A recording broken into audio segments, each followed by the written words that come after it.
Si vous nous rejoignez, merci de votre fidélité. Bienvenue. Mesdames et messieurs, voici les titres de votre journal.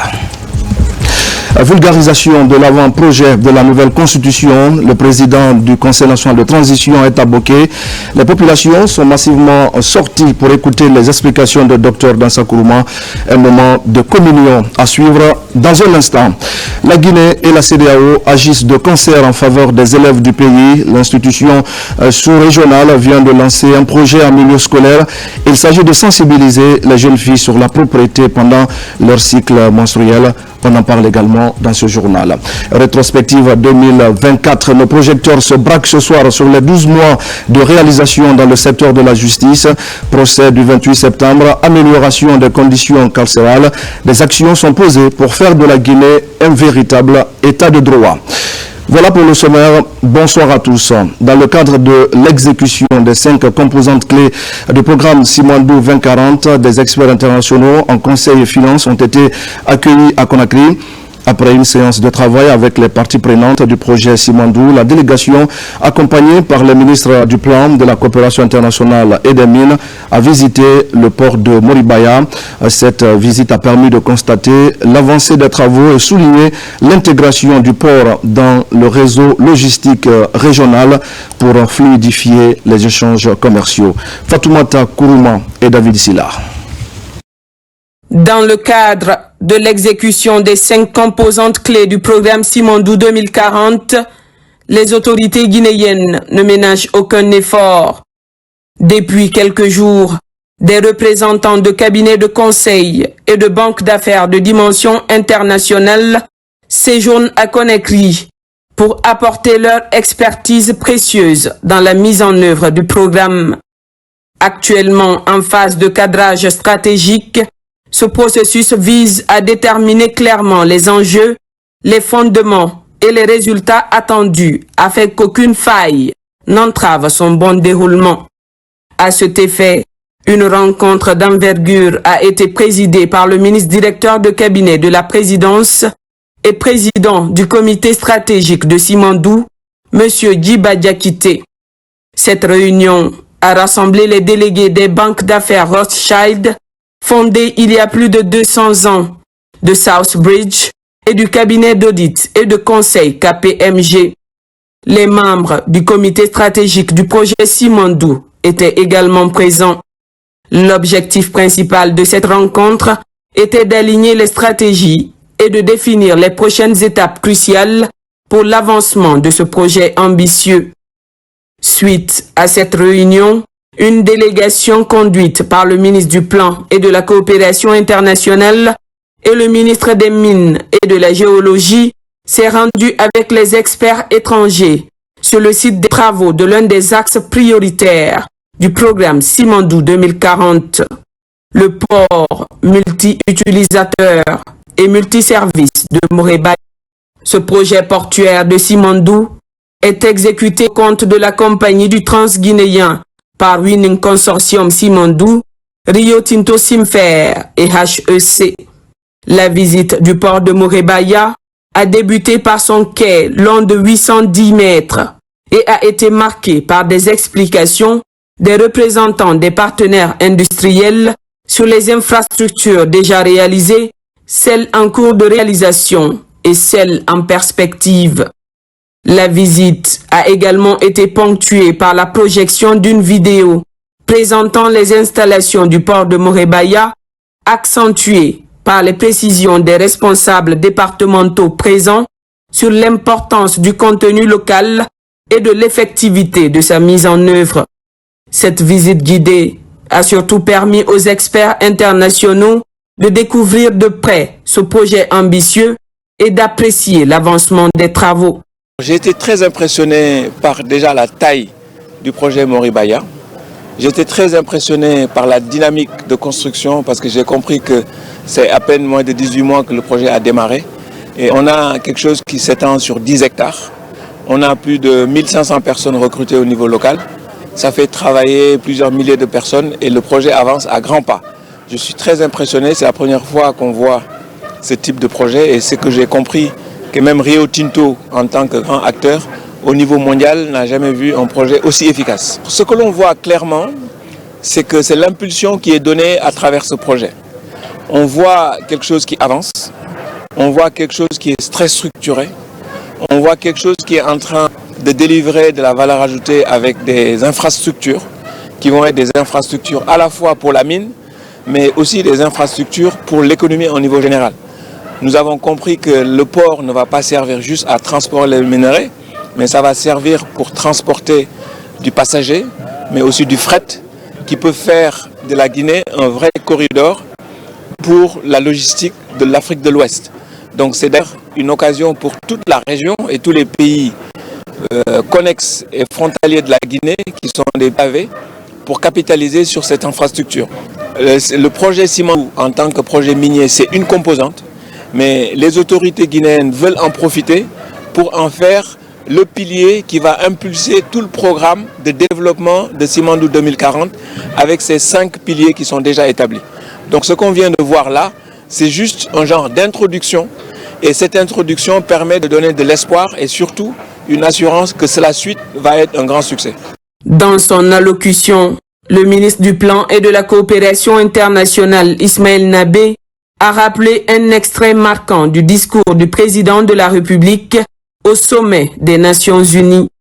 Il a souligné la volonté ferme de la Guinée de collaborer avec toutes les nations dans le cadre de partenariats gagnant-gagnant. Cette déclaration résonne particulièrement fort dans le contexte du programme Simandou 2040, illustrant l'ouverture de la Guinée à des collaborations globales pour atteindre ses objectifs. Le chef de l'État a misé sur une vision, la vision Simandou 2040, c'est la vision du chef de l'État. Et aujourd'hui, se faire accompagner la Guinée, qu'on n'est pas seul, avec ses grands cabinets, KPMG, Rothschild et Southbridge. Nous avons travaillé il y a à peu près 2 ou 3 mois, mais aujourd'hui, après le kick-off à la présidence de la République, nous sommes là aujourd'hui pour voir la réalité, pour toucher du doigt ce que ça veut dire le projet Simandou. Le programme Simandou 2040, il y a des 5 piliers, mais aussi il y a des composantes.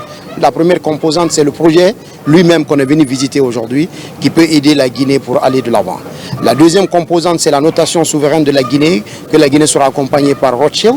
La troisième composante, c'est la création d'un fonds souverain par Southbridge. Donc, en ayant tous ces éléments-là aujourd'hui, c'est de voir que la Guinée, on veut aller de l'avant, mais on veut aller avec des amis, avec des partenaires privilégiés et sérieux de la Guinée. Le président l'a dit aux Nations Unies, la Guinée est amie avec tout le monde. C'est l'incarnation même de ce message-là aujourd'hui pour dire oui, on va faire un programme guinéen, un programme fait par les Guinéens, mais la Guinée va se faire accompagner par ses amis, les gros cabinets qui se disent aujourd'hui, et ils ont confiance en la Guinée. Ils sont venus jusqu'à Conakry, mais ils ne sont pas arrêtés là. Ils sont venus à Morbaya pour bien voir ce que ça veut dire Simandou. Tout le monde en parle, c'est le projet Simandou. Morbaya, c'est le port. Pour sa part, le ministre des Mines et de la Géologie, Bouna Sylla, a clairement expliqué comment le port de Morebaya s'intégrera dans le réseau logistique régional pour fluidifier les échanges commerciaux liés à l'exploitation du minerai de fer de Simandou. Le ministre a surenchéri sur les stratégies et les initiatives prévues pour garantir une intégration efficace du port de Morebaya. Il a également insisté sur le rôle crucial que jouera ce port dans le développement économique régional en facilitant le transport et l'exportation des produits miniers, contribuant ainsi à la croissance économique de la Guinée et des pays voisins. Comme le chef de l'État l'a dit, le président de la République, le général Mamadi Doumbouya, la vision c'est une chose. Et le grand défi c'est comment traduire cette vision en réalité concrète pour le peuple de Guinée. C'est pour ça que ces 3 firmes ont été recrutées, Rothschild, KPMG et Southbridge, pour nous accompagner afin que cette vision Simandou 2040, qui a 5 composantes, 5 piliers, puisse être traduite en réalité pour changer la vie des Guinéens. C'est à ce titre qu'on est venu visiter ce port de Morebaya, qui fait partie des infrastructures de la compagnie du Transguinéen, il faut le rappeler, les 2 quais, le chemin de fer. Et vu le positionnement géographique de la Guinée, la distance entre la Guinée avec l'Amérique du Nord, avec l'Europe, mais également on est le seul pays de la sous-région qui fait frontière avec 6 pays, cette infrastructure permettra de faire de la Guinée un hub pour tout le golfe de Guinée d'ailleurs, pas tout simplement la sous-région. Parce qu'on a des bateaux qui quittent dans le monde entier qui viennent dans ce port et qui amènent le minerai qui retourne à vide. On compte capitaliser tout ça pour transformer notre pays, pour en faire un hub logistique, mais également pour en faire le port qui permettra d'impulser le développement de notre pays. Juste derrière nous, c'est le port commercial. Il y a les 2 ports minéraliers, plus des parcs industriels qui vont être dans cette plateforme portuaire. Ça va complètement changer l'image de la Guinée. Comme le président de la République l'a dit, aujourd'hui, Simandou, c'est une grosse part d'une petite assiette. Le défi qui se pose à notre pays, et au comité stratégique, au gouvernement, à l'ensemble du peuple de Guinée, c'est comment, à travers la vision Simandou 2040, faire du Simandou une petite portion, mais d'une plus grosse assiette. Actuellement, le projet Simandou emploie 35 000 personnes, témoignant de l'ampleur et de l'impact considérable de cette initiative. Ces emplois ne sont pas seulement des chiffres, mais représentent autant de familles dont les vies sont transformées par cette opportunité. Chaque personne qui travaille sur ce projet incarne l'avenir prometteur de la Guinée. Et ce n'est que le début. Dans les années à venir, ce nombre pourrait croître pour atteindre entre 50 000 et 60 000 emplois, ouvrant la voie à encore plus de foyers guinéens bénéficiant de ce développement. Cette perspective prometteuse symbolise l'engagement de son Excellence le général Mamadi Doumbouya à créer un avenir prospère et à tirer parti des richesses du Simandou pour le bien-être de ses citoyens.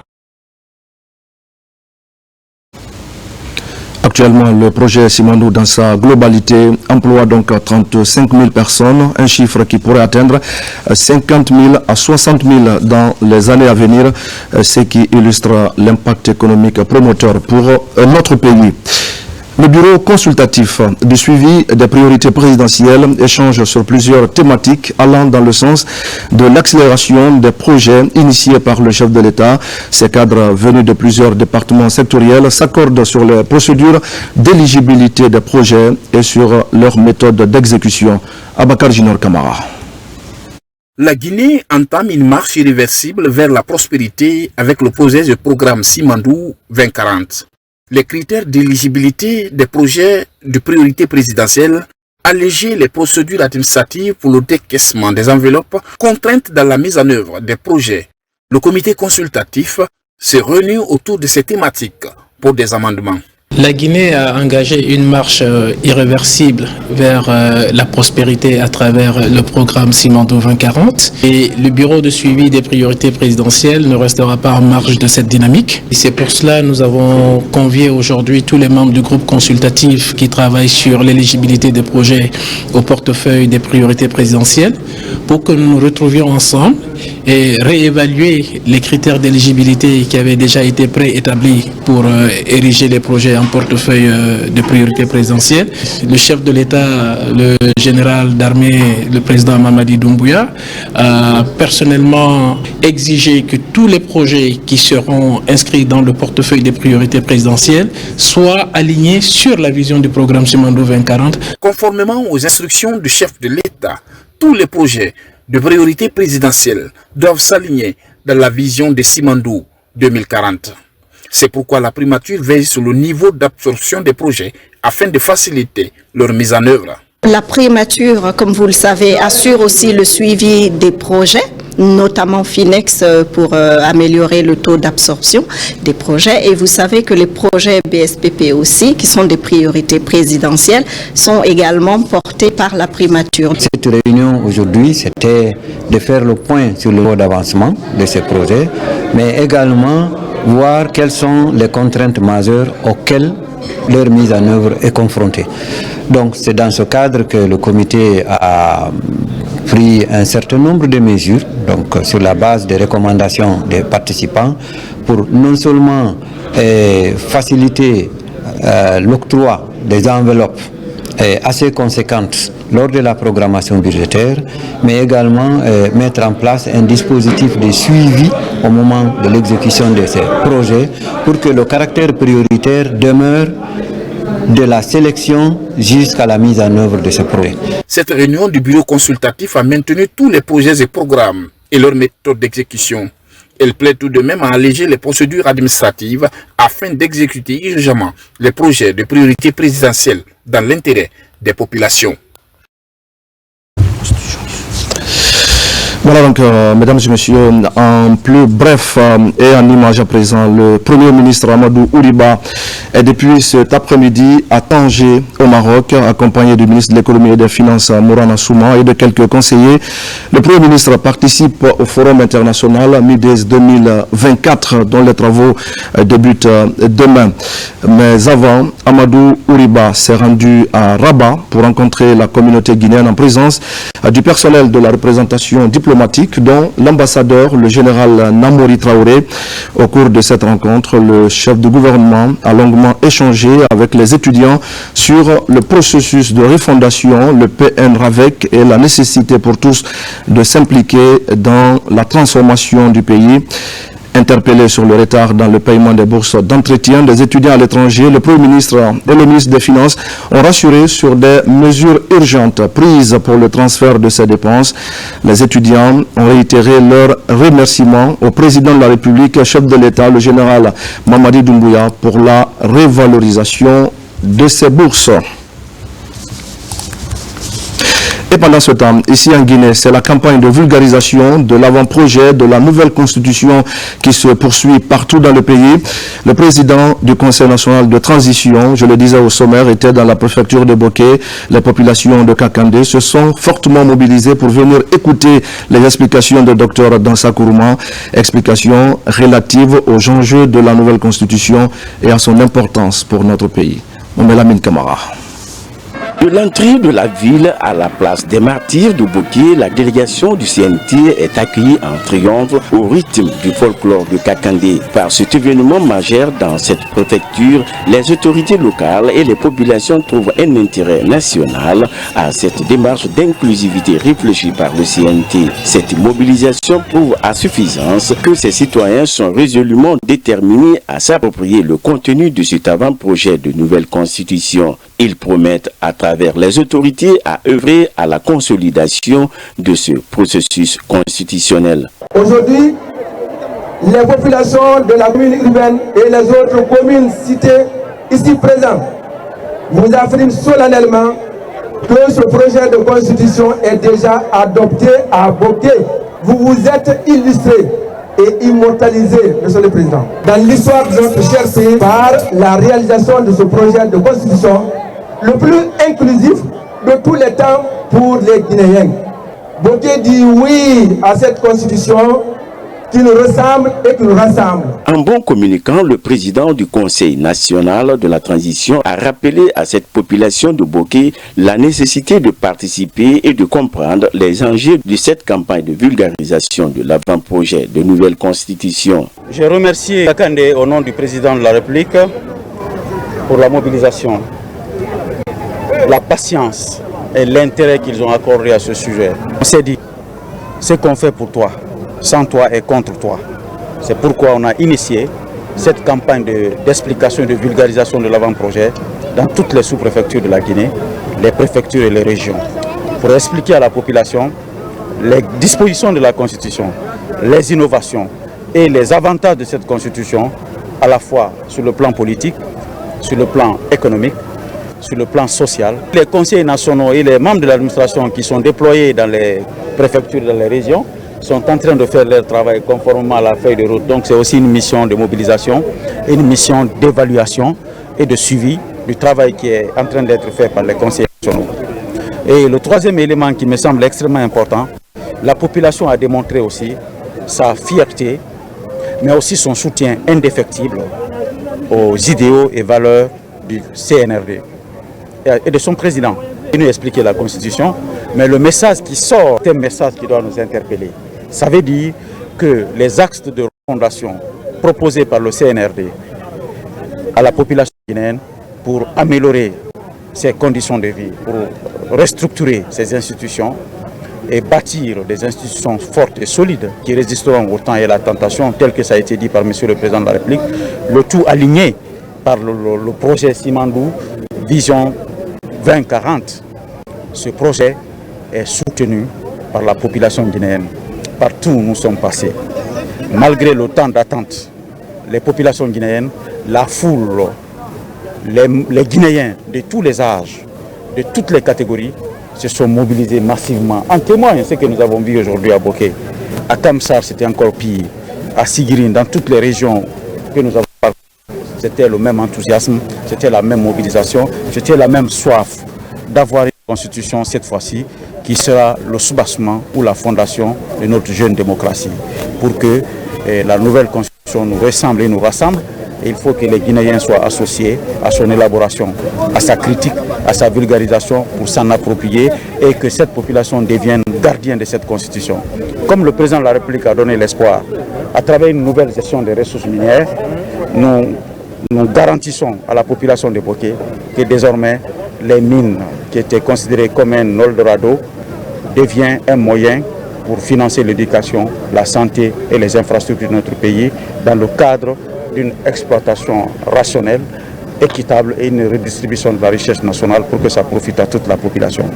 La Constitution n'est pas qu'une articulation de vision politique, elle est aussi un moyen de booster l'économie, c'est un moyen de renforcer la cohésion, le vivre ensemble et surtout un moyen pour booster la justice sociale. À Boké, tout comme les localités précédemment visitées par la délégation du CNT, le président Dr Dansa Kourouma a invité les uns et les autres à se mobiliser comme un seul homme, à voter favorablement le jour du référendum pour la future constitution.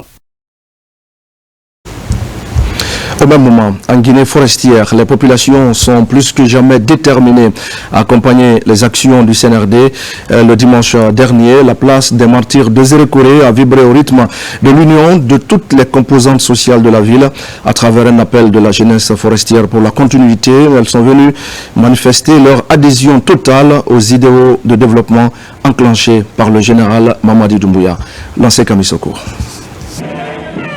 C'est un carnaval, pas comme les autres. Il est l'expression de la volonté de la jeunesse forestière pour la continuité à soutenir les actions de développement enclenchées par la gouvernance du général Mamadi Doumbouya. À la place des martyrs de Zérékoré, le coordinateur de la JFC motive cette forte mobilisation par l'espoir d'une union sacrée de toute la nation guinéenne autour de l'émergence de la Guinée, notre paradis. Parmi ces réalisations, on est fiers de citer le lancement du gigantesque méga projet Simandou 2040 qui va faire de la Guinée un émergent grâce à l'exploitation de gisements de fer du mont Simandou. Cette ambition est le fruit de l'engagement inconditionnel de patriotes guinéens ayant à leur tête le général d'armée Mamadi Doumbouya, président de la République, chef de l'État, chef suprême des armées, dont la vision inspirante pour la prospérité de la Guinée ne souffre d'aucun doute. Convaincus de la portée historique de l'engagement des autorités de la transition, certains fils ressortissants de la Guinée forestière ont décidé d'appuyer la JFC dans l'accompagnement des projets d'avenir en cours de réalisation sous l'ère CNRD. Cette grande mobilisation en faveur des soutiens des acquis de la gouvernance du général Mamadi Doumbouya. Alors ce soir, juste pour vous dire merci. Merci à la population des Zérékoré. Les messages que vous avez véhiculés sont tombés dans de bonnes oreilles et seront transmis à qui des droits. En décidant de porter le flambeau d'une Guinée émergente, la jeunesse forestière pour la continuité montre donc sa détermination à servir de maillon essentiel dans le processus de développement de notre pays. La région de Farana vit actuellement au rythme d'une grande ferveur populaire. C'est à l'occasion justement du tournoi de football doté du trophée général Mamadi Doumbouya. Le conseil régional des jeunes, avec l'implication des fils ressortissants, apporte son soutien aux actions de refondation en cours dans le pays. Un imposant carnaval a précédé le coup d'envoi de cette compétition qui a opposé l'équipe de Kissidougou à celle de Farana. Ibrahima Oulem Fofana. La ville de Farana au cœur d'une ambiance festive avec ce carnaval géant en prélude au lancement du tournoi doté du trophée général Mamadi Doumbouya. Une initiative du conseil régional des jeunes parrainée par colonel Ousmane Bantou Oulari, un fils du terroir. Un peu plus tard dans la journée, Nous voici au stade préfectoral Arafan Wandaoulari, plein à craquer. Aujourd'hui, vous l'avez constaté depuis ce matin, il y a une grande mobilisation. Nous avons commencé par un carnaval le matin qui a mobilisé toute la jeunesse. Les gens sont librement sortis et ils se sont mobilisés en grand nombre. Et nous, autorités, nous les accompagnons, nous les encourager. Le tournoi est organisé dans le but d'abord de créer une synergie d'action entre les jeunes de la région administrative de Farana. Il est de notre devoir en tant que jeunes d'accompagner la transition, de montrer en tout cas que les jeunes de cette région Farana sont déterminés à jamais déjà pour se battre main dans la main, sont déterminés à accompagner le président de la République. Ici, les jeunes sont déterminés, chose qu'on comprend sur des banderoles, comme par exemple « Mon général, les fils de Farana vous remercient chaleureusement et vous assurent de leur soutien indéfectible. » Pour remercier les organisateurs pour la qualité de cette organisation, remercier les personnes présentes par la qualité des personnes qui se sont mobilisées depuis Conakry jusqu'à Farana pour conférer à cet événement tout son éclat. Cette compétition régionale qui porte le nom du chef de l'État est non seulement un cadre de promotion du vivre ensemble, mais aussi du soutien des idéaux du président Doumbouya. Cette rencontre qui a mis aux prises les formations de Kissidougou et Farana s'est soldée sur un score nul et vierge. Et nous restons dans le même cadre pour dire que le gouvernement de la ville de Conakry organise à partir du 5 décembre et ce jusqu'au 20 décembre un tournoi doté du trophée général Mamadi Doumbouya. Il s'agit d'un tournoi intercommunal de football en série hommes et femmes qui se jouera au stade de la mission à Kaloum. Madame la gouverneure de la ville de Conakry, général Mawa Silla, invite la population à une forte mobilisation. Dans le reste de l'actualité, le directeur de cabinet du ministère de la Défense nationale, entouré de la chaîne de commandement militaire, a donné ce matin le coup d'envoi de la 5e campagne de Sopara à Conakry, des exercices qui entrent dans le cadre du renforcement des capacités opérationnelles des forces armées guinéennes. Plus de 600 militaires sont concernés par ces opérations qui se déroulent dans la sous-préfecture de Mafereya. Adjudant-chef Mamoudou Kamara, correspondant de la presse militaire. Seuls les parachutistes savent pourquoi les oiseaux chantent en l'air. Mardi 26 novembre 2024, nous sommes sur le tarmac de la base aérienne principale de Conakry. Le directeur de cabinet du ministère de la Défense nationale, entouré de la chaîne de commandement militaire et en présence de l'ambassadeur du Royaume du Maroc en Guinée, donne le coup d'envoi de l'opération de largage des hommes au compte de la 5e campagne de Sopara. Après quelques semaines d'entraînement au sol, ils sont 181 militaires, dont 2 personnels féminins, pour cette première journée à effectuer leur saut. On a fait l'instruction d'abord au sol, accompagné des exercices. Je lance un appel aux autres préfats à venir. On est militaire, on reste militaire, donc on bannit la peur et puis on fonce. Je suis persuadé que mes stagiaires ont bien compris l'entraînement au sol et ils vont mieux exécuter les ordres donnés par leurs moniteurs. Fruit de la vaste coopération militaire entre la Guinée et le Royaume du Maroc, la campagne de Sopara contribue au maintien en conditions opérationnelles des unités de l'armée guinéenne. Cette année, près de 600 militaires venus de l'infanterie, de la gendarmerie et des écoles sont mobilisés. Un renforcement de capacité, preuve de la montée en puissance des forces armées guinéennes. Au nom de la hiérarchie, j'adresse nos félicitations aux différents moniteurs qui ont servi d'instructeurs pour l'entraînement au sol. Et nous voyons que ça a donné un résultat parce que le premier saut qui vient de s'opérer, ça s'est passé dans de très bonnes conditions. Et nous pensons que jusqu'à la fin de la campagne, tout va bien se passer. Depuis l'avènement au pouvoir du CNRD le 5 septembre 2021, la hiérarchie militaire a fait de la formation et de l'entraînement des forces son cheval de bataille. Le directeur de cabinet du ministère de la Défense nationale et l'ambassadeur du Royaume du Maroc sont venus réitérer l'engagement des autorités à maintenir ce élan au profit des deux armées.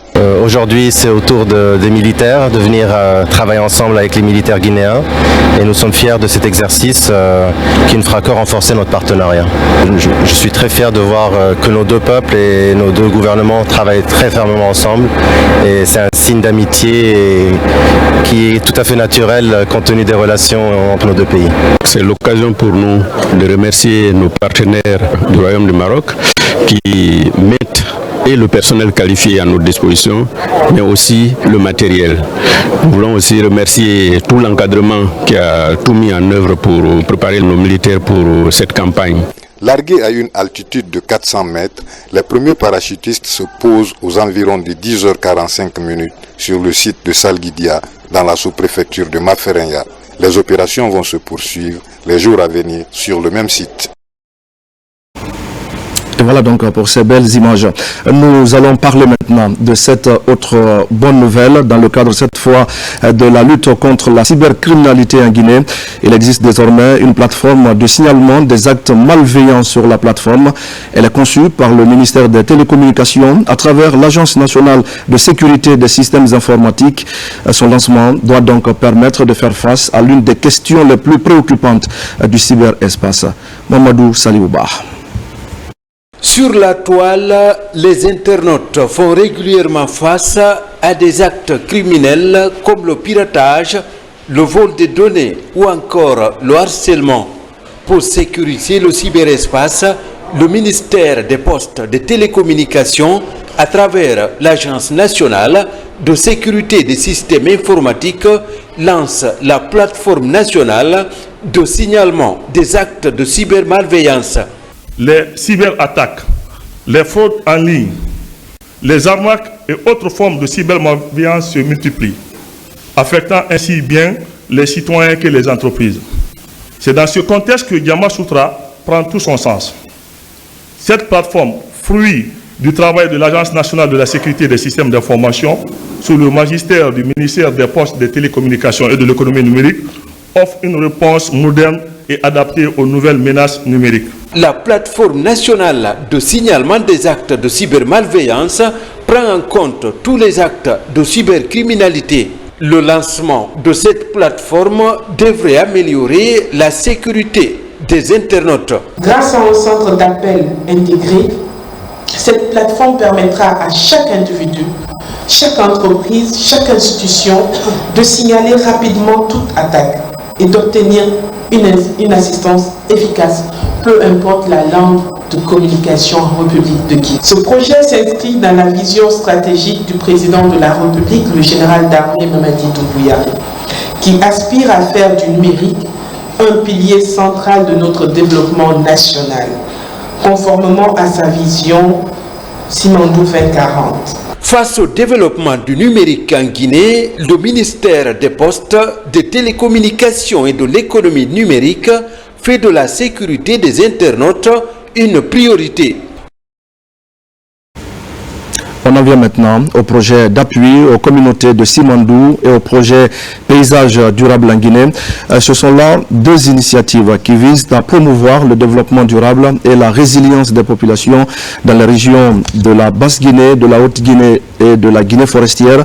Ils sont financés, ces projets, par l'ambassade des États-Unis et leur mise en œuvre mobilise plusieurs partenaires. Moumousou Diakité. Dans le cadre du premier projet, les communautés locales sont au centre des actions visant à les informer, les sensibiliser et à renforcer leurs capacités afin de bénéficier des retombées positives du secteur minier tout en protégeant l'environnement et les droits des populations. Le choix porté sur les communautés de Simandou s'explique par des raisons bien fondées. Pourquoi Simandou? Nous savons qu'aujourd'hui le pays est en bas d'exploitation de l'ensemble de ses ressources minières et principalement ce minerai de fer de classe mondiale. Donc il y a lieu de faire comprendre aux communautés l'ensemble des impacts liés à l'exploitation minière, mais également les bénéfices qu'ils peuvent avoir afin de les préparer à mieux les gérer. Par ailleurs, le projet Paysage durable en Guinée vise à promouvoir une gestion durable des ressources naturelles et de l'environnement. Ces actions sont concentrées dans 3 régions spécifiques du pays, la Guinée maritime, qui est riche en bauxite, la Haute-Guinée, connue pour son exploitation aurifère, et la Guinée forestière, où se trouvent les importantes réserves de minerais de fer de Simandou. Quand on parle de paysage durable, on parle de notre environnement immédiat. Donc nous comptons accompagner les communautés pour être résilients face à tout ce qu'on appelle changement climatique. Les communautés se sont engagées à prendre part aux différentes actions prévues dans le but d'atteindre des résultats tangibles et durables. À ce moment-là, la communauté même commence à ressentir le changement climatique chez nous. Ces projets illustrent l'engagement de l'ONG RENASPE et les acteurs intervenant dans le secteur minier à promouvoir la protection de l'environnement, le développement durable et inclusif en Guinée. Les travaux d'élaboration de la cartographie des domaines agricoles de l'État sont lancés à Zérékoré. Principaux enjeux, assainir le patrimoine foncier pour réduire les conflits domaniaux afin d'attirer les investissements. On fait le point avec Fodé Camara. À Zérékoré, Félix Lama, le ministre de l'Agriculture et de l'Élevage, a officiellement lancé les travaux du recensement physique et de la cartographie des domaines agricoles de l'État. Avec l'appui des partenaires techniques et financiers, il est question d'élaborer une cartographie délimitant les superficies appartenant à l'État dans les différentes régions du pays.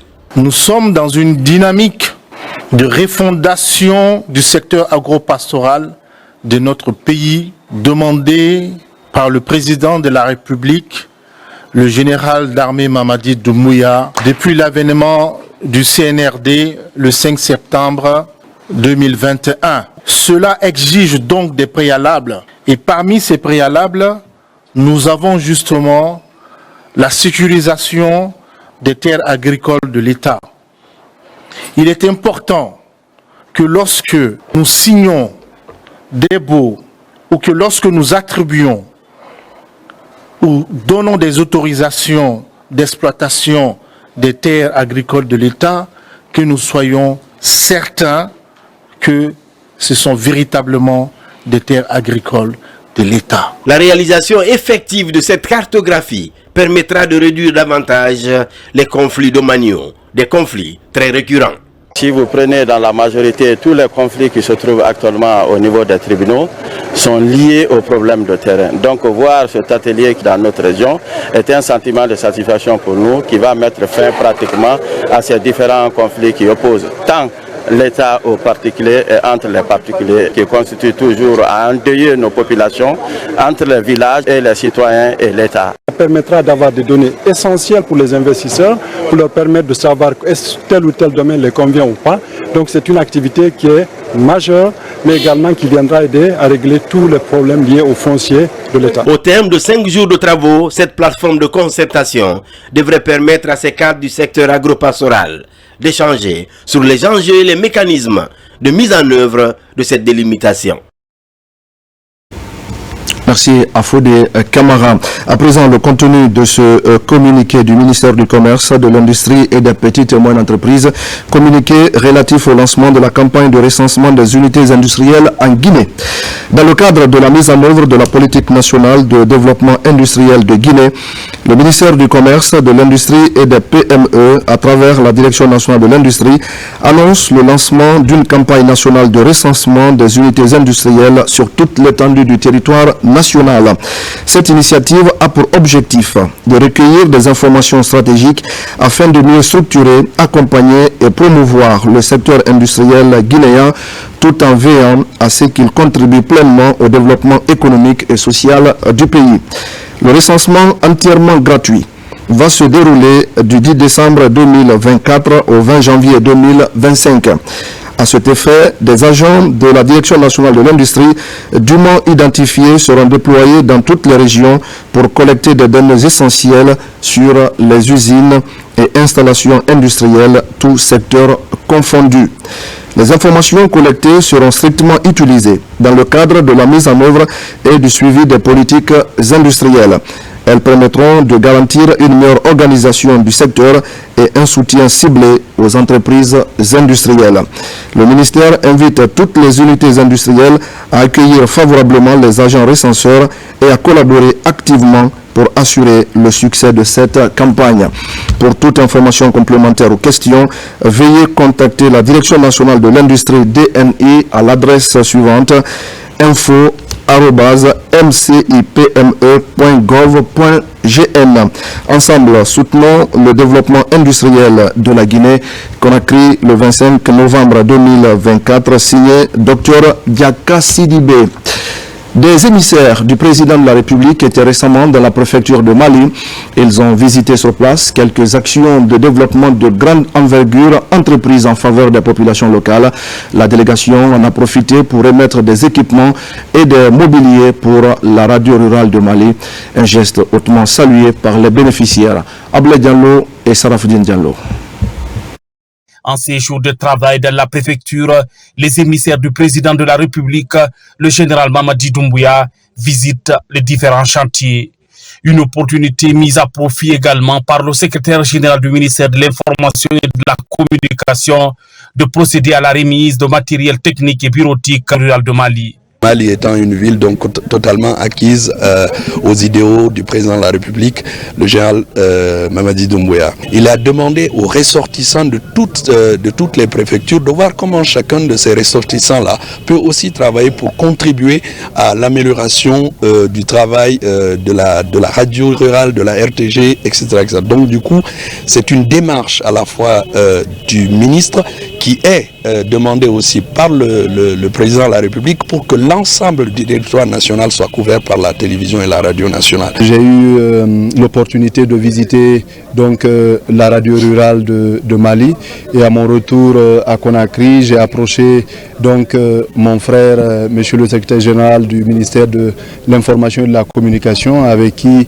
donc on a décidé de procéder à l'achat de ces équipements pour la radio rurale. Ce matériel technique et bureautique est offert par les natifs de Mali dans l'objectif d'améliorer les conditions de travail des agents de la radio rurale. Depuis que la radio est là, est installée en 2009, c'est maintenant là que nous avons bénéficié d'un équipement au complet de mon bureau au studio et à la technique. Donc nous remercions très sincèrement, très infiniment le général président, son Excellence Mamadi Doumbouya. Nous sommes très contents de recevoir tout ce matériel flambant neuf au nom de toutes les populations de la préfecture de Mali, que nous sommes très satisfaits du don et nous en ferons de très bons usages. Ces actions sont couronnées par la lecture du Saint-Coran pour la paix, la cohésion sociale, mais également pour la réussite de la transition. Un mot de santé avec tout d'abord cette équipe de médecins brésiliens qui séjournent actuellement à Conakry. C'est pour former les médecins guinéens au CHU d'Anka et procéder à des chirurgies de patients souffrant de problèmes cardiaques. Lors d'un premier échange, les spécialistes brésiliens ont exprimé toute leur disponibilité à aider l'hôpital d'Anka qui se positionne ainsi pour devenir un centre d'excellence en matière de chirurgie cardiovasculaire. Plus de détails avec Tierno Ousmane Diallo. C'était un des préalables fixés par la concession du CHU d'Anka avant l'opérationnalisation de la salle de cathétérisme cardiaque, la formation du personnel avec des experts de haut niveau pour développer la chirurgie cardiovasculaire. Une chirurgie de pointe sur le point de commencer enfin avec l'aide de spécialistes brésiliens reçus au CHU d'Anka et prêts à entrer en action aux côtés de médecins guinéens. Depuis que nous sommes là, nous avons connu les réalités. On avait connu le début de la rénovation de l'hôpital d'Anka. Et aujourd'hui, on a vu que l'hôpital est très bien entretenu. C'est un hôpital qui a ses équipements complets. Et que cela, avec les médecins et le gouvernement qui nous a accueillis aussi, qui nous a ouvert les portes. Donc pour tout cela, on a démontré que les opportunités qui sont là, nous devons les explorer. La chirurgie cardiovasculaire est l'un des motifs de nombreuses évacuations sanitaires.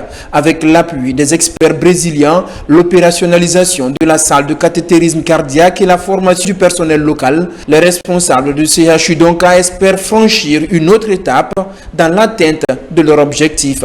L'hôpital d'Anka a une grande salle de cathétérisme avec du matériel neuf, et un matériel qui est très sophistiqué. Ça nous permettra de faire beaucoup d'interventions. Nous allons vraiment mettre en œuvre ce partenariat qui va nous permettre de faire de l'hôpital national d'Anka un centre national pour toutes les maladies cardiovasculaires, mais aussi un centre sous-régional et ceci rentre dans la vision du président de la République. L'équipe brésilienne va séjourner durant près de 2 semaines à Conakry et va réaliser des interventions chirurgicales délicates au profit de nombreux patients atteints de maladies au niveau du cœur. Et puis je le disais tout à l'heure, au sommaire, les relations entre la CEDEAO et la Guinée se renforcent davantage dans le domaine de l'éducation. L'institution sous-régionale vient de lancer un projet d'hygiène de la jeune fille en milieu scolaire. Le projet consiste à sensibiliser les jeunes filles sur la propriété pendant le cycle menstruel tout en leur offrant des kits hygiéniques. Ça, à Maratolno. Ils sont essentiellement constitués des membres du mouvement associatif de Médecins sans frontières Guinée à prendre part à ce semi-marathon. Ici, cet exercice sportif annonce les couleurs des activités de la célébration de la journée mondiale de lutte contre le VIH-Sida. Il a débuté au centre de santé communal de Ratoma pour aboutir au siège de MSF situé à Dixine. Ce marathon, c'est vraiment pour lancer, c'est une des activités parmi beaucoup d'autres qu'il va y avoir pendant ces 3 prochaines semaines. Mais l'idée, c'est aussi c'était une course au début, une course pour les ARV. Il y a 20 ans, si vous étiez malade, vous devez débourser des millions de francs guinéens chaque mois pour pouvoir accéder au traitement. C'est uniquement ensemble qu'on peut arriver à lutter contre cette maladie, à se dépister, à se prendre en charge, avoir une vie normale et limiter la propagation de l'épidémie. Cette 7e édition du marathon est une occasion pour amener les communautés à s'impliquer dans la lutte contre le VIH-Sida. Elle est l'une des activités prévues par ces acteurs impliqués dans la promotion de la santé publique en Guinée. Un sentiment de joie, mais aussi de satisfaction de participer à ce marathon organisé par MSF, effectivement parce que c'est à l'occasion un peu de lutter contre le VIH-Sida. Donc nous sommes dans cette optique, c'est pourquoi la commune de Ratoma, à travers toute sa jeunesse, nous sommes dit de venir ici représenter la commune de Ratoma tout pagnant. Ça fait partie de notre contribution. Nous, membres de l'ONG PEGIC, nous avons décidé de participer à ce marathon pour apporter notre contribution. Nous avons enregistré beaucoup d'activités positives. Nous sommes engagés à accompagner MSF dans la lutte contre le VIH-Sida. Le 1er décembre de l'année, ces membres de Médecins sans frontières Guinée et leurs partenaires se retrouvent pour manifester leur soutien aux personnes vivant avec le VIH en Guinée. Vous l'avez donc compris, mesdames et messieurs, c'était là les institutions internationales implantées en Guinée, le gouvernement qui conjugue leurs efforts dans le cadre de la lutte contre le VIH-Sida. Médecins sans frontières a donc organisé un semi-marathon à Conakry, vous l'avez vu. C'est un exercice qui annonce les activités de la célébration de la journée mondiale de lutte contre le VIH-Sida et qui vise à sensibiliser sur le dépistage et la prise en charge des patients. C'était là le reportage de Abakar Diaby et Morlaï Souma. Le Fonds de développement social poursuit sa mission de prise en charge sanitaire dans la commune de Ratoma. 76 malades indigents reçoivent leur titre de prise en charge sanitaire gratuite. C'est une initiative du chef de l'État pour améliorer les conditions de vie des populations et pour redonner du sourire aux personnes en situation difficile. Son enseignant. À la commune de Ratoma, 76 malades indigents bénéficient d'une prise en charge sanitaire gratuite sélectionnée après une enquête parmi 91 dossiers. C'est avec une immense joie et un profond sens de réhabilité que nous sommes réunis pour marquer un acte concret d'humanisme et de préoccupation envers les personnes les plus vulnérables de la commune de Ratoma. Cette démarche va dans le sens visionnaire et ambitieux de son Excellence, le président de la République de Guinée, Général Mamadi Doumbouya. Un homme d'État dont l'engagement sans faille pour la justice sociale et le développement des communautés guinéennes ne cesse de nous inspirer. De la population de Ratoma, nous disons merci au ministère de la promotion féminine de l'enfance et des personnes vulnérables, à la direction générale du Fonds de développement social et de l'indigence pour cette cérémonie de prise en charge des malades indigents. Je voudrais vous rassurer de ma disponibilité à accompagner toutes les initiatives visant à lutter contre la pauvreté extrême dans la commune de Ratoma. Grâce à la volonté du président Mamadi Doumbouya, le Fonds de développement social et de l'indigence redonne le citoyen malade en situation de vulnérabilité. J'étais malade, j'étais parti à l'ambassade de Côte d'Ivoire pour partir à l'hôpital. Il m'a dit que c'est la suffisance rénale. Je vous remercie Mamadi Doumbouya beaucoup pour bénir. Je suis contente de Mamadi Doumbouya. Mon président, grâce à vous, je vais guérir. Je suis contente de vous. Merci. À cela s'ajoute le registre social unifié où sont regroupés dans la base de données les noms de plus de 4 millions de personnes sélectionnées pour bénéficier des projets sociaux.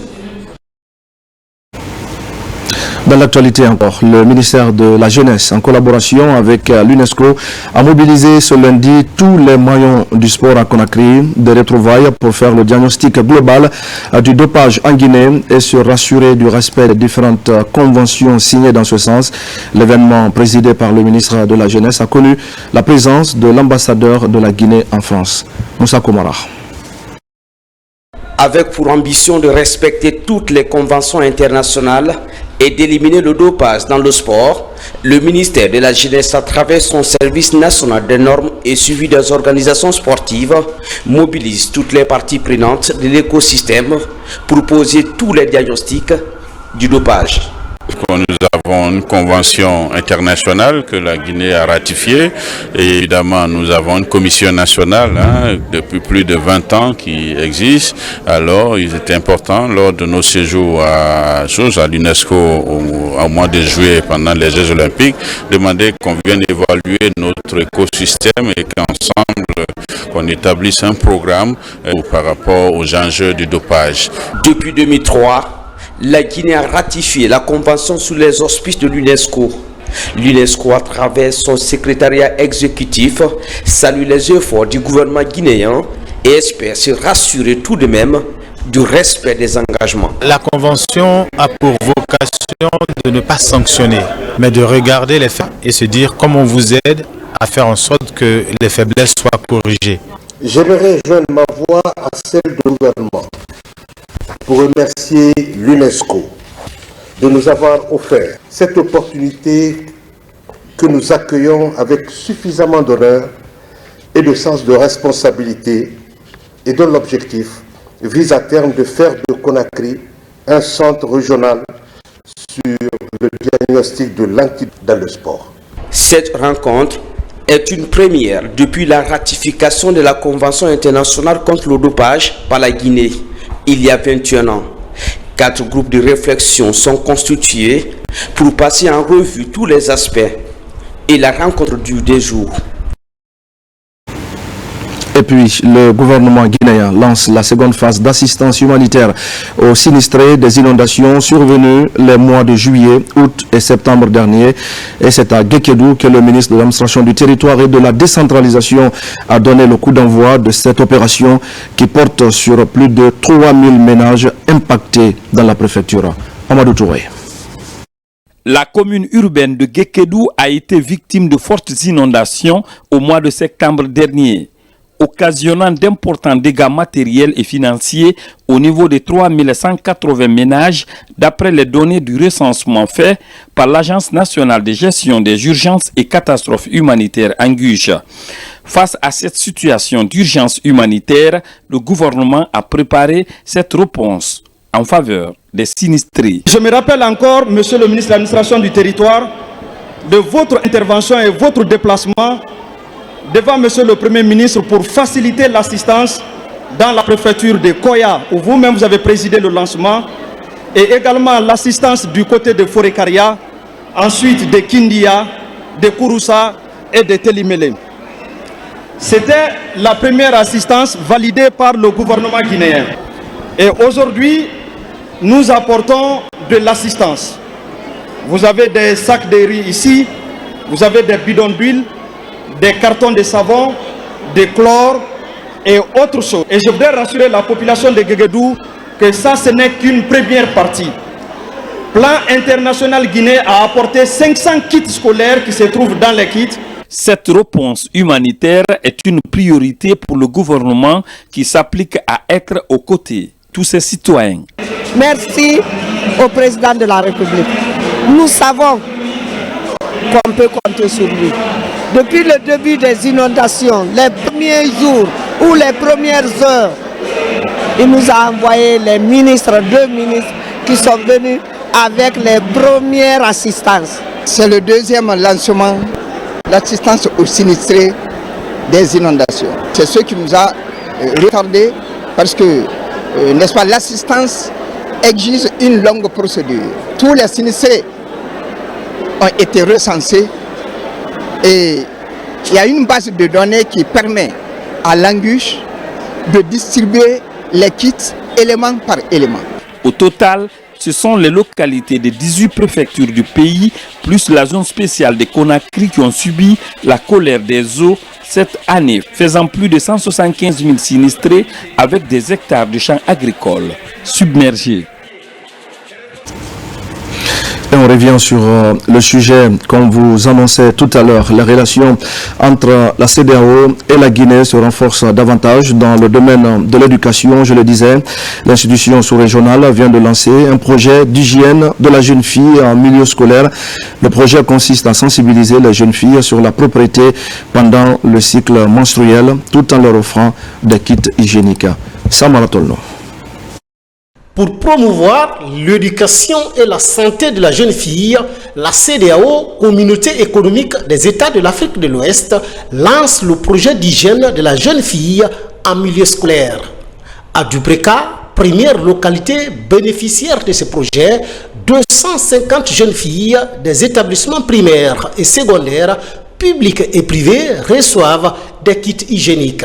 À travers ce projet, la CEDEAO veut venir en aide aux élèves de nos pays, mais aussi permet à ces élèves-là de connaître la CEDEAO qui est leur institution, savoir ce que la CEDEAO fait au quotidien dans leur vie et se dire que la CEDEAO est auprès de nos peuples. Vous savez, quand la fille est menstruée, il y en a qui se gênent de venir en classe, à l'école même. Donc, elles préfèrent ces 2 jours, 3 jours, chômer ces 3 jours-là, rester à la maison. Maintenant qu'ils ont des trucs avec lesquels ils peuvent se protéger, et elles peuvent, même en étant dans les menstrues, ils peuvent venir fréquenter l'école. Ça va accroître le taux de fréquentation de ces enfants-là à l'école. Ce projet de distribution de kits hygiéniques est couplé à la sensibilisation sur l'hygiène de la jeune fille pendant le cycle menstruel. Il y a certaines jeunes filles qui ont du mal à communiquer avec les parents et il y a certains parents aussi qui ont du mal à communiquer avec leurs jeunes filles. Donc on veut vraiment lever le tabou à ce niveau pour pouvoir vraiment permettre aux jeunes filles d'être épanouies, d'être vraiment à l'aise quand elles sont dans leur menstru. Ce que j'ai compris après le passage de l'équipe,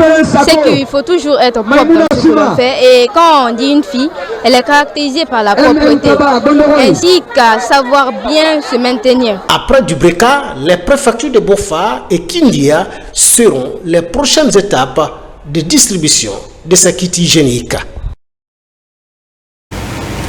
Et puis des projets et autres actions humanitaires pour la population de Sigiri. C'est la vision de l'association Mandembere qui évolue en Europe. Elle organise des levées de fonds au cours de soirées caritatives pour venir en aide à la localité d'origine. Cette année, l'accent est mis sur la protection des exploitations minières. Les images de Mohamed Souma sont commentées par Falilou Diallo. Loin d'une soirée festive, les membres de l'association Mandembere organisent une collecte de fonds pour accompagner leur préfecture d'origine. Venus de tous les pays de l'Union européenne, ces ressortissants projettent de participer au rayonnement de la préfecture de Sigiri. Depuis 7 ans déjà, on est sur Sigiri. Chaque année, on donne des dons au Sigiri. Et là, on a un projet sur Sigiri, Inch'Allah. On espère qu'on peut réaliser ce projet. Je suis venu représenter mon grand frère, le parrain de cette cérémonie, M. Tidiane Koïta, en tant que fils de Sigiri. Plusieurs projets et programmes ont été déjà réalisés et leur consolidation se pose en termes de défis. Ils plaident également pour la protection de l'environnement dans les exploitations minières à travers l'agroforesterie. Sigiri est confronté à des défis à relever, notamment sur le plan environnemental. J'invite aussi surtout les orpailleurs qui sont là aujourd'hui, qu'ils s'investissent dans ça avec toute la population de Sigiri, qui renforcent la sensibilisation dans ce domaine. Je suis très ravi d'être là en tant que Sigirinka, en tant que fils de Sigiri. Ça m'a donné encore beaucoup de choses, beaucoup de force aujourd'hui, d'être africain, mais encore être fils de Sigiri. Puisque j'ai retrouvé tout le monde, mes frères, sœurs, amis, tout le monde était là. Depuis bientôt 7 ans, cette association mène des actions pour le développement socio-économique de leur localité. Des actions allant dans le sens de la promotion de l'éducation dans cette cité où l'orpaillage constitue la première activité et la principale source de revenus des populations. Et puis, mesdames et messieurs, souvenons-nous, c'était un 23 novembre 1987. Il y a donc 37 ans, presque jour pour jour, le fondateur de l'écriture Nko, Solomon Kante, nous quittait. Un hommage a été rendu le week-end dernier à ce promoteur de la langue mandingue à travers le monde. Un événement qui a été surtout marqué par le lancement de la traduction Nko du Saint-Coran. Mamadi Terna Kamisoko. Fondateur du système d'écriture Nko en 1949, Solomon Kante a tiré sa révérence le 23 novembre 1987. Une disparition physique qui n'a pas freiné l'élan déjà pris par l'Nko qui s'internationalise davantage. À Conakry, la commémoration du 37e anniversaire de la mort de Kante Solomona mobilise les promoteurs de son écriture. Pour l'occasion, la vie de ce grand savant et son amour pour la promotion de la langue mandingue sont rappelés. Très contente, je suis très heureuse, surtout en tant que la fille de Solomon Kante, en même temps la grande marraine de cette cérémonie commémorative en mémoire de mon père. Et je remercie les organisateurs qui ont pris l'initiative. La joie elle est immense. Elle a Kante Solomona. Il a trouvé la mort un 23 novembre. Donc ce souvenir de ce grand homme, là où nous sommes, nous prions Dieu qu'il lui pardonne. Cet événement est marqué par un fait majeur, celui de la présentation officielle de la traduction du Saint-Coran Nko. Ma joie est immense ce matin après cette commémoration, non seulement par le lancement de l'application de lecture et traduction du Saint-Coran Nko, mais aussi par la démonstration de ces formules mathématiques, physiques et chimiques qui viennent répondre à une question qui est le nombre d'enseignants que l'État a besoin pour l'institutionnalisation du Nko dans le système éducatif et pour la traduction des ouvrages, des supports de cours. Aujourd'hui, l'écriture Nko a rejoint le moteur de recherche Google Traduction et est enseignée dans plusieurs universités à travers le monde. Avec cette intégration des formules mathématiques, physiques et chimiques, le Nko est plus que jamais proche d'une introduction dans le système éducatif guinéen. À présent, la rétrospective 2024 qui nous amène ce soir au cœur de la justice guinéenne où de nombreuses activités sont menées au cours de l'année qui s'achève, du procès du 28 septembre à la campagne de collecte des décisions pénales pour connaître les antécédents judiciaires des citoyens jusqu'à la moralisation de la chose publique. La justice guinéenne aura entrepris des actions fortes pour asseoir les bases d'un véritable état de droit. À cela s'ajoute bien sûr l'amélioration des conditions de détention à travers la construction et la rénovation des prisons de Koya et Conakry, entre autres actions posées en 2024 et sur lesquelles revient pour nous Tcherno Younoussaba.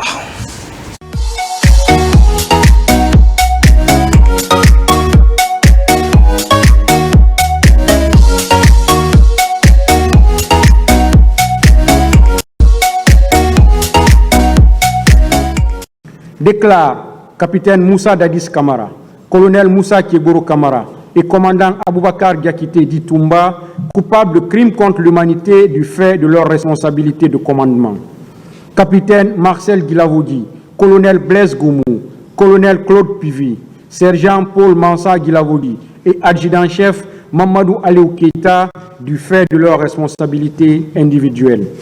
Pour la répression, condamne colonel Claude Pivi à la réclusion criminelle à perpétuité, assortie d'une période de sûreté de 25 ans. Décerne mandat d'arrêt contre lui. Capitaine Moussa Dadis Kamara et colonel Moussa Kieboro Kamara à 20 ans d'emprisonnement chacun. Capitaine Marcel Guilavogui à 18 ans d'emprisonnement. Colonel Blaise Goumou à 15 ans d'emprisonnement.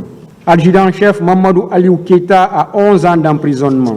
Commandant Aboubakar Diakité Ditumba à 10 ans d'emprisonnement. Sergent-chef Paul Mansa Guilavogui à 10 ans d'emprisonnement. C'est le contenu de la décision historique du tribunal de Dixine le 31 juillet dernier. Pour la première fois, la justice guinéenne condamnait un ancien président. Par contre, le tribunal a abandonné des poursuites contre les personnes décédés comme le feu général Toto Camara et déclaré la fin des poursuites contre 4 accusés pour crimes non imputables. Ainsi, justice a été rendue aux victimes des événements douloureux survenus le 28 septembre au stade du même nom. Avec l'opportunité qui a été offerte par les autorités politiques pour pouvoir organiser ce procès du genre unique, nous avons pu le mener à bon terme. Les victimes ont un soulagement inimaginable aujourd'hui. La Guinée a organisé avec brio et qui a débouché sur une décision de justice. Au départ, c'était incroyable. Personne ne pouvait imaginer que cela pouvait arriver. Par cette décision, le tribunal marque un pas important dans la lutte contre l'impunité dans ce premier volet de la procédure. L'année 2024, c'est aussi la lutte contre les détentions prolongées. Des audiences de référé ont permis de libérer des dizaines de prévenus détenus depuis près de 15 ans sans jugement. Il a été question de mettre fin aux longues, je dirais même aux très longues détentions, sans jugement. Ceux de nos concitoyens qui sont en conflit avec la loi, comme je l'ai dit et que je le répète à tout moment, ont des droits. La justice a brillé aussi par sa volonté de réprimer les pratiques nuisibles au développement. Des biens issus des détournements et des actes de corruption sont saisis. Du côté du casier judiciaire, une campagne de collecte des données a permis d'identifier les personnes ayant des antécédents judiciaires, ce qui du coup met à l'abri de toute falsification. Nous avons 300 milliards et nous avons une soixantaine d'immeubles, toujours dans le cadre des saisies conservatoires. Et nous avons espèce, cet argent qui est aussi le fruit de la décision ou des décisions de justice, 655 millions aujourd'hui et 58 000 euros. L'amélioration des infrastructures judiciaires, de nombreux édifices sont construits ou réhabilités à l'image de la nouvelle prison de Koya ou la maison centrale de Conakry, qui connaît une extension, ce qui permet d'améliorer les conditions carcérales avec l'acquisition de plus d'1 millier de places. Outre ces chantiers, la Cour suprême chargée de la proclamation définitive des résultats et des contentieux électoraux se prépare à la gestion des futures élections. À travers des partenaires, ces hauts magistrats sont formés aux techniques de gestion du prochain référendum, alors que les Guinéens s'apprêtent à adopter une nouvelle loi fondamentale.